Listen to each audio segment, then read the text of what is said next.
And it's life, you see. It is dynamical energy field.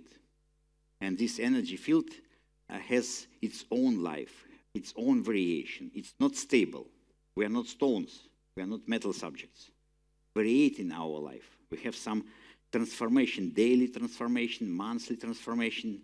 We transform in life. That's why we tell that we are measuring energy of life in lifespan.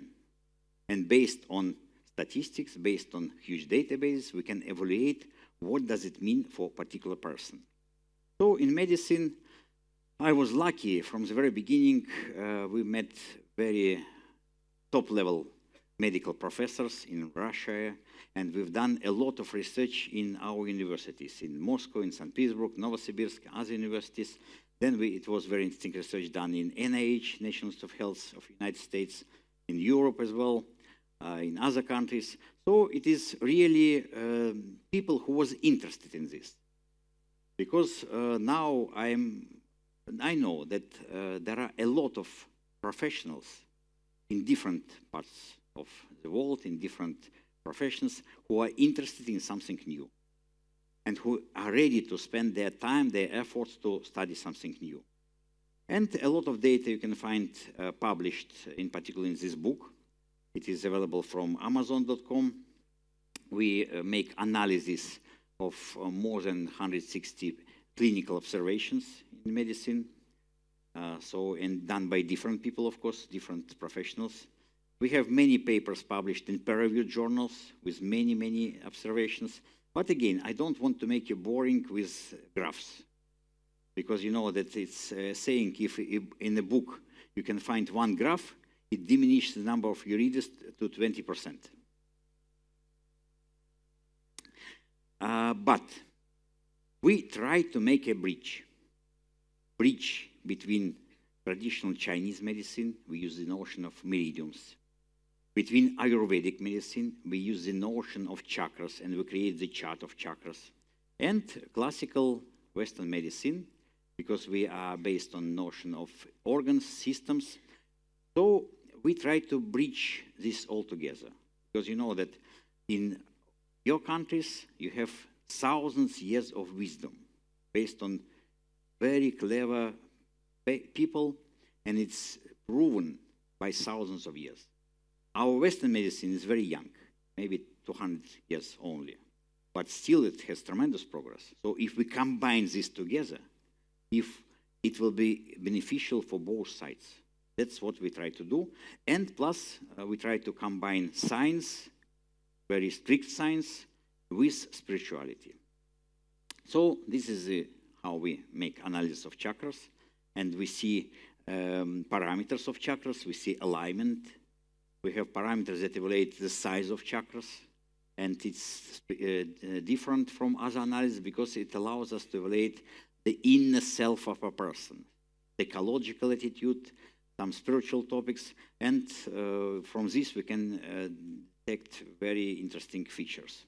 And of course, as I've told, it's based on traditional Chinese principles. So in China, in Japan, they use it a lot, our analysis. And of course, before we introduced it to medicine, we've done a lot of clinical trials. And it was, for example, a very interesting study done by one of our professors in big university, in big clinic.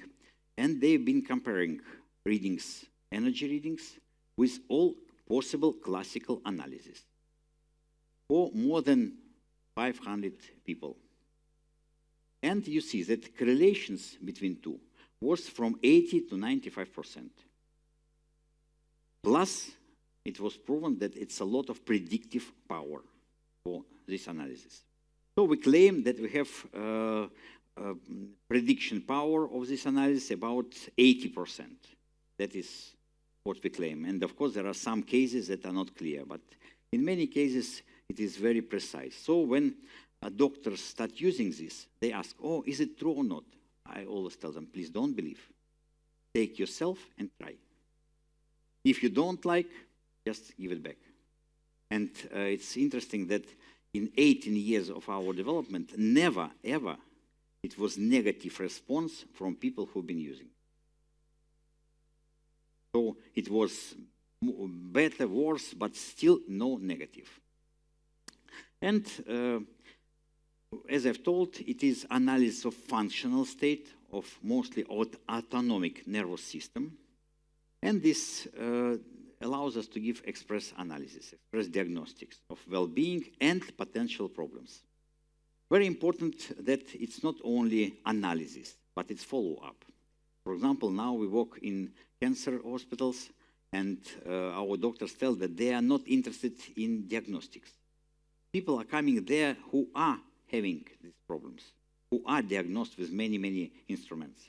But let's imagine they have surgery, they have chemotherapy, they have radiation, then they let go. But what else? What will be in a year? What will be in 3 years, in 5 years? It's necessary to make follow-up, because we all understand that it is possible to fight this situation, like cancer, for example. But no one knows what will be in time. And we have a notion of survival rate, we have notion of health rate. So with this technology, it's very easy to follow up. We take measurements before, we take measurements in time. And then we have many statistical analysis how we can compare. For example, you see this is initial condition of a person, and you see many holes, many breaks. And this is after treatment, acupuncture treatment.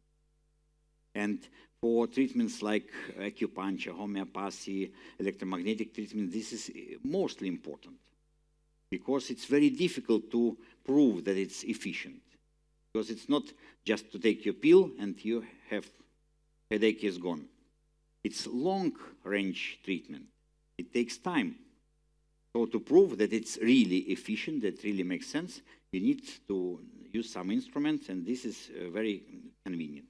Of course, not only medicine. For example, this is the influence of rock music to people.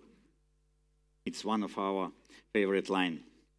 And you see, it is increase of energy in time, and then decrease. And this peak depends on age. For young people, it is strong increase and long line, but then decrease. For people of my age, rock music may give decrease immediately. And of course, it would be reflected on energy field, it would be reflected on all parameters as well, and headache as well. Then another example, it is now we have big interesting line in studying the influence of music both to presenters, to musicians, and to public. And you see, this is a very famous orchestra conductor, so it's world famous, and it is before symphony, conducting symphony, it is after, you see? So it is absolutely understandable that any artistic performance, it takes a lot of energy from people, a lot. That's why we need to offer them, and we are doing this, some means how to restore their energy, how from this come back to this condition. Because otherwise, you know that we have many situations, we have many stories how big artists was dying because of this. Because they were unable to restore their energy, they've been using drugs, they've been using alcohol, and then they were dying. So but it's understandable, you see? And here we can take really objective measurement, and we can help them how to improve it. This is another example, very interesting example. It's by my good friend, Christos Drosinakis. It's a very famous healer. He lives in Germany. He is Greek, but lives in Germany. He has his own school of people, and he's tremendously efficient. I can give you just one example. Mother of my wife was in depression for 15 years. It was clinical depression. And of course, my wife, she's a doctor, she was trying to do everything. She created for her beautiful conditions, living conditions, no demands, she was given everything, but she was in depression. 3 sessions of this guy, it's gone. Now she's smiling all the time. She has physical problems, and it's serious physical problems. She may fail, she may broken her hand, but she's smiling. It's only after 3 sessions, and we have many examples. So he's very efficient healer, but it doesn't mean he can do everything. No, not of course. Technology has its own limitation. Every healer has some power, but some limitations as well. But you see, his energy field is very unusual, very specific, and interesting that it is his moment when he's doing his healing process. In normal life, he's absolutely normal, like everybody.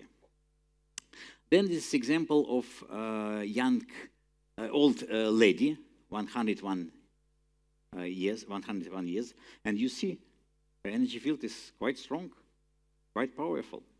We have now a special line. We study elderly people, old people. After 90 years old, we have the whole collection of samples. And it's interesting because it's absolutely new phenomenon in our life. Now you know that it's a big problem for many countries because more and more elderly people live in the countries. So we need to understand how to deal with it. But still we have new potential in life. So every one of us, in appropriate attitude to your own self, have potential to live to this age and even longer. I don't believe that it's possible to 150, but 100 something it's possible.